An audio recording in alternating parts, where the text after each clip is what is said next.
YouTube, it's your one and only little homie here, Gilly from Tack Edge. I hope you guys are doing well today. Today we've got a banger. Today what we're going to be doing is we're going to show you in our Tech Talks how to disassemble and assemble a Gen 8 gearbox, okay guys, from an M4A1. Now of course we're going to go to our main man, our mad genius Matty. He will show us what to do, and I'll be right back with you after he's done. Hey guys, it's Matt here. Welcome to the Tactical Edge Tech Talk. Today we're going to go through how to pull apart a Generation 8 gearbox like in your M4A1 or your SCAR, and how to put it back together with all the bits and pieces. So hopefully this helps all you guys, and let's get started, eh? Alright, so we've got our Generation 8 gearbox on the bench ready to go. First I'll give you a rundown of what tools you need, and then we'll start from step one. Alright, so we only need 3 different types of screwdrivers for this. The first one is just a PH1 Phillips head. The other one is a PH2 Phillips head. And the third one is just a big sort of flat blade screwdriver. Doesn't matter how long it is, it's just to help get the spring out. So first of all, we'll start by taking the motor off, which is just using your PH2 Phillips head. Just on there.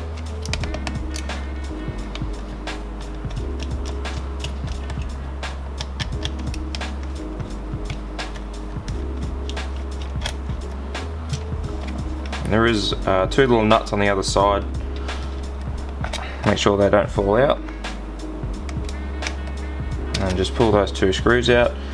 I like to have like a little container. I'll just put my screws in so I don't lose them. Now the motor's off. You can see our pinion gear there, and the only thing left to that's connecting this is the wires. So the next step I like to do is take off this little switch cover, which you can use just a screwdriver just to pop that little tab out just there. Just give it a little push and away it goes, like that. So when you do start taking things off, make sure you put them in a nice safe spot. If you've bumped them, they will go flying, and because these are small little bits, they just go missing really quick. So just take your switch out, it will just pull out like that on 2 little mounting poles, and then that's the motor and the wiring out. So put that aside, it's not in your way. So the next biggest step of this is to pull this spring out, because if you start pulling the rest of it out without pulling that out, it's just going to go whammo, and then everything's going to go missing really quickly. Okay, so this is the spring retainer here. It has like a little bit of a cross pattern, so you get your flat blade screwdriver. You need to push in slightly and then turn counterclockwise 90 degrees, and it should just pop out. There we go. Take the retainer out, take the spring out. The other thing to watch for is this piston, or the plunger. If this is actually, all the way back here from this gear actually engaging it, the spring is going to come out much faster because it's actually under a bit of compression. So it'll just go. So don't point it at your face as you pull it out. That's my biggest tip. Alright, so now we can start taking these screws out. You can start from the front, that way we can get the T-piece and barrel out. Get it out of the way. Also, having a screwdriver with a magnetic tip makes things so much easier.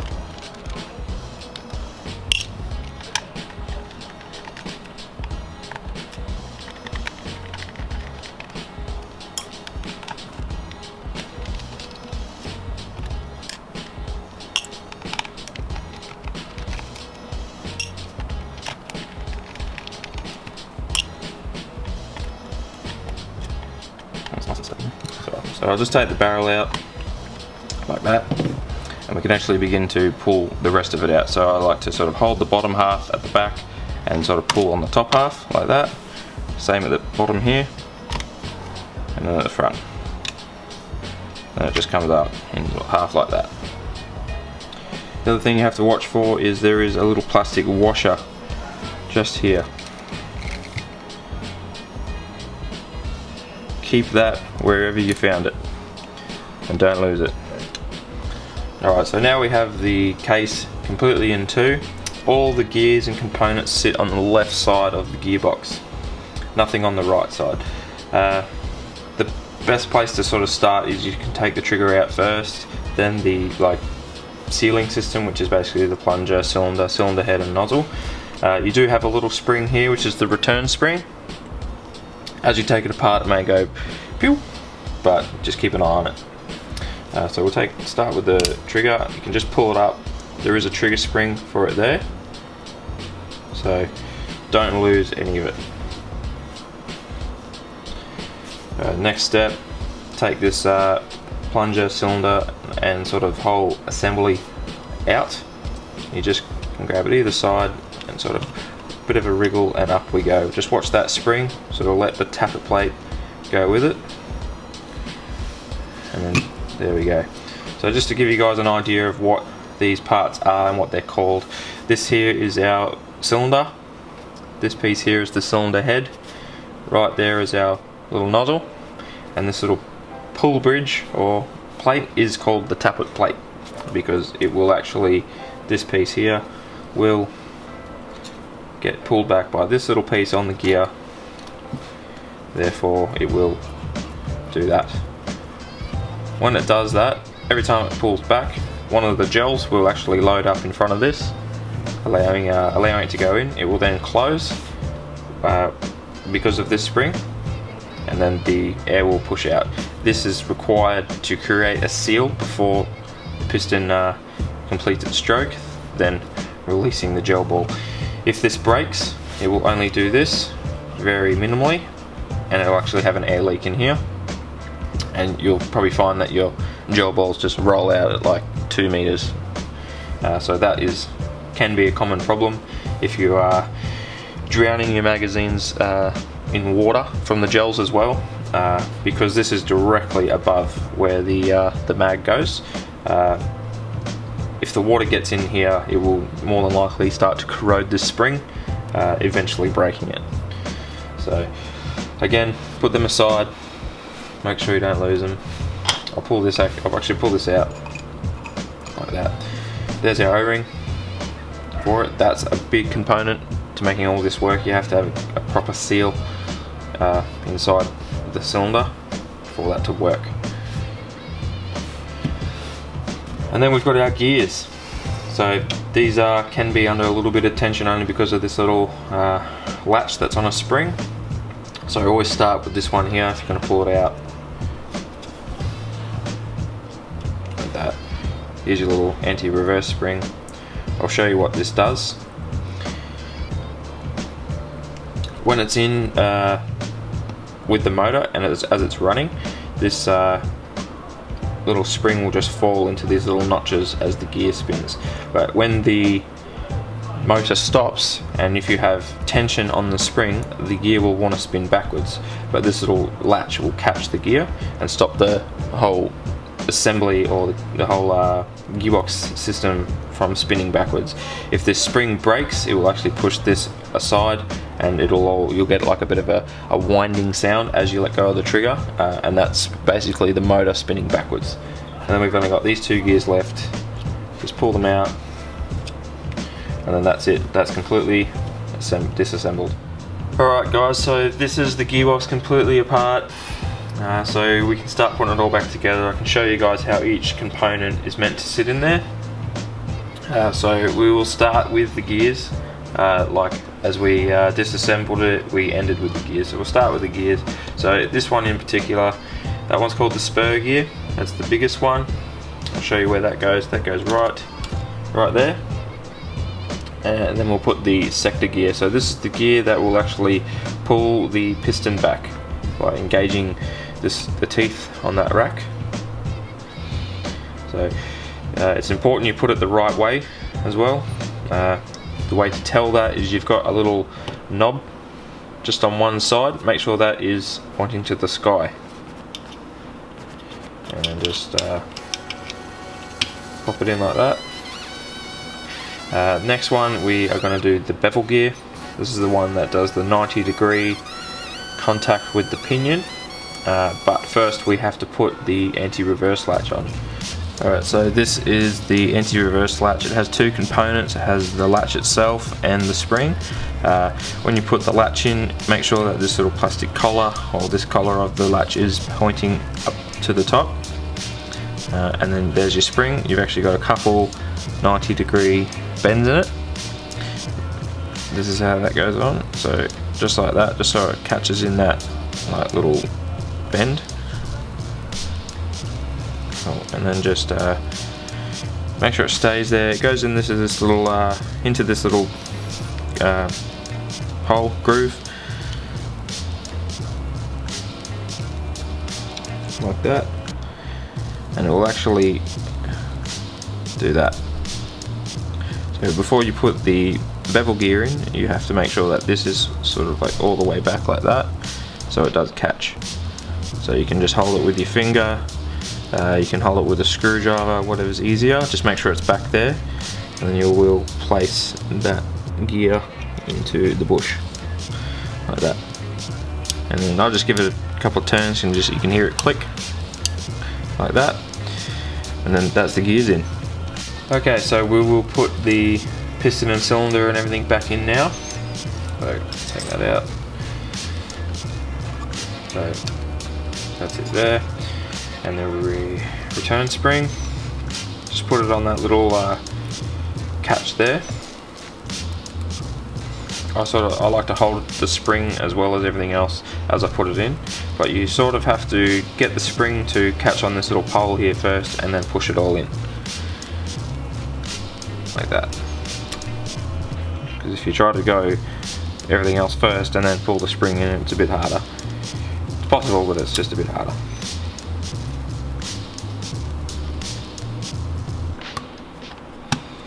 So there is, on the other side here, there is a little groove just there, that little knob, that will sit in the hole of each side of this cylinder. So you got to make sure that that's got to sit in there. So that's sitting in there now. Just make sure that that springs all the way down, and there is a groove also for the tappet plate. It has to sit in that groove, which is the same on the other side.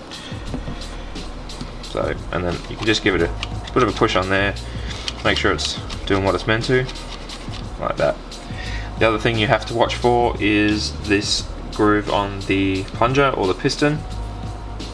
It will sit on this groove in the gearbox here. If it's like not in it like that, it won't work.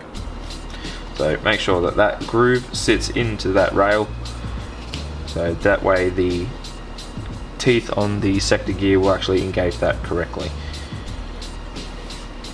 So now that that's all together, we can put the spring back in. So this is probably one of the most important things. So probably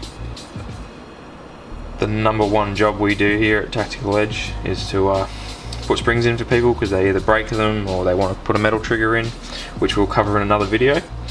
So the next step is to put the trigger back in. So you got your trigger and you got your trigger spring. I'll show you how to put the spring on the trigger. This is the way it's meant to go. Can just go like that. You give it a bit of a push, it will sit in there like that. Make sure that little 90-degree bend is pointing that way, because that's the way it will sit in the gearbox housing. So this is how this will sit in. It'll just go into this little corner on the gearbox, and then you'll push the trigger around, so the little axle will sit in the hole. So hold the trigger nice and firm, just with like your left hand. You'll actually use your right hand to push it and maneuver it into the hole. So make sure that spring sits right in the corner. Just pull it around and push it down so it sits in there like that. Don't pull the trigger while it's like this, because it will fly it. So next step, we can actually put the other half of the casing back on, but what I like to do is I like to make sure that this gear is essentially pointing that way, so that these teeth aren't anywhere near the piston or the plunger, and that this little knob here isn't engaging the tappet plate at all. It'll just, if any of that is engaging, it just creates a bit of stress for the housing to be put back on. It makes it a little bit harder, so when there's no stress on any of the components, it just clips back together. So Again, there is a little plastic washer. Make sure that's still there. There is one on both sides, so make sure that they are still there, don't move them. And you just place it over like this. You just have to make sure that all the axles on the gears line up with the pushing holes. To help you can use just like a little flat blade screwdriver just to help push the gears around, push them in. And this one's trying to make it light. There we go. So all the gears are in, but we still have to get the trigger in, so we just give it a little bit of a bend like that. Alright, so also have to make sure that this trigger sits into this little hole on the other side of the casing as well. So you just have to give it a little bit of a bend, just sit in like that, and then make sure that all these are still in there. The other thing that I also like to do is, just in case that this tappet plate here is catching on the gear at all, I'll just give it a bit of a push like that to make sure it's all released. Also make sure that the plunger rail is sitting where it should be. You can look straight down the guts of it and you can see them actually lining up. So now we can actually start putting some screws back in. It's best to do it now before it tries to pop back apart again.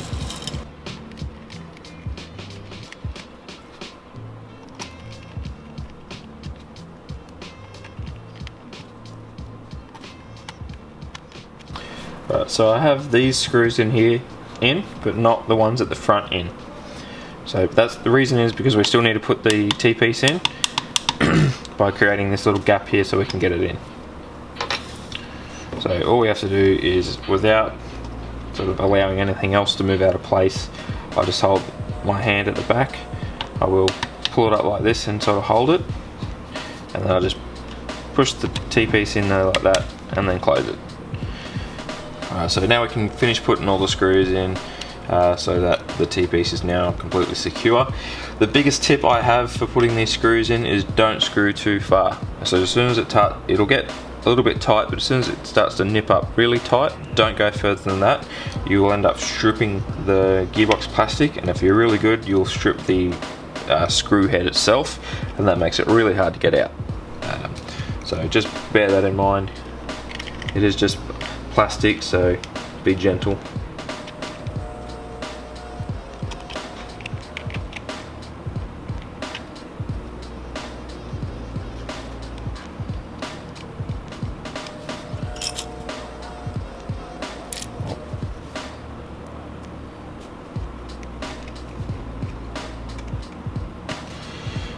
And that's all the screws in, guys. So the next step we can do is we can start putting the motor back on,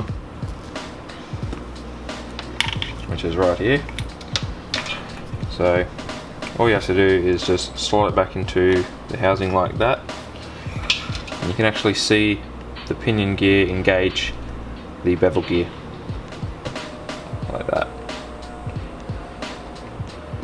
So for any reason, if this was actually too far down, this pinion gear will actually strip out. So you just have to make sure that it actually engages like that, completely in, ready to go. If you were to run 11 volt on this gearbox, because these are designed for 7.4 volts, if you were to run 11.1 volt, you'll more than likely strip these two gears here, probably this one first. Yeah, because it just can't handle that sort of RPM and the torque. So we'll get our big black screws, put them back in, make sure that the two nuts on the other side are still there. If they are not there, then it won't screw up tight, so make sure you haven't lost those ones. They do sit in there quite tight, but I have seen them come apart. So get your PH2 screwdriver in there just to tighten it up. If you use a PH1 or less on these screws, you will probably strip them. Strip the screw head, that is. Because it just doesn't engage properly. Again, you can do these a little bit tighter than the plastic because you're actually screwing the bolt into a metal thread as opposed to just screwing into plastic. So that's the motor on, nice and tight. And we can get the switch, untangle all our wires. And then we've got two little holes in the switch. They'll sit on these two little poles in there. So just like that, push it down. And then that's how it goes. We get our switch cover we took off earlier. You've got a little tab just there. And on the other side there's like a little clip.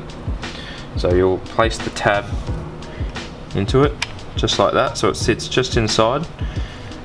And then you just have to push down at the back and it clicks in. And that's in. So that actually holds the switch down. If you didn't have that, the switch, with all the vibrating from the gearbox, the switch will actually just pop out. And yeah, you won't be able to work it because you won't be able to click the switch. So, last thing, spring and spring retainer, ready to go back in. So you just put it in the back, like so.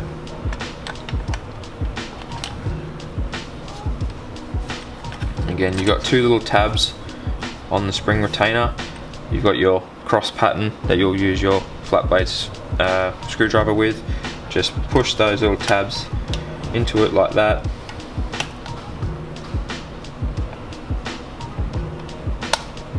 Make sure it's all the way in. That way you can just turn it 90 degrees and it'll actually pop back and sit in two little grooves. When it pops back, it doesn't want to spin out. So that's important. If you don't have it completely around sitting in the grooves, it may rotate under the vibration and just pop out again. So that's our gearbox back together, guys. It always helps just do a quick test of your gearbox before you put it back into your M4 or your Scar or wherever your gearbox is going. If you don't test it before you put it back in and you put it all back in, you've missed something. It is just a pain in the butt to pull it all back out. So give it a test while it's still just a gearbox. Good stuff. Alright. All done. Thanks, guys. Alright guys, so that's the Gen 8 gearbox pulled apart and put back together, all done and dusted. Hope that helps you guys. If you have any further questions, don't be scared to send us a message on Facebook, ring us at the shop, you can ask for Matt. I'm happy to help you out, give you any advice at all. So thanks heaps for watching, guys, and I'll see you at the next Tech Talk. Alright guys, there you go, there you have it. That was the disassembling and assembling the complete gearbox for Gen 8 M4A1. I hope you guys found that informative, because trust me when I say I know I did, as I have no idea what I'm doing half the time, so that was really cool.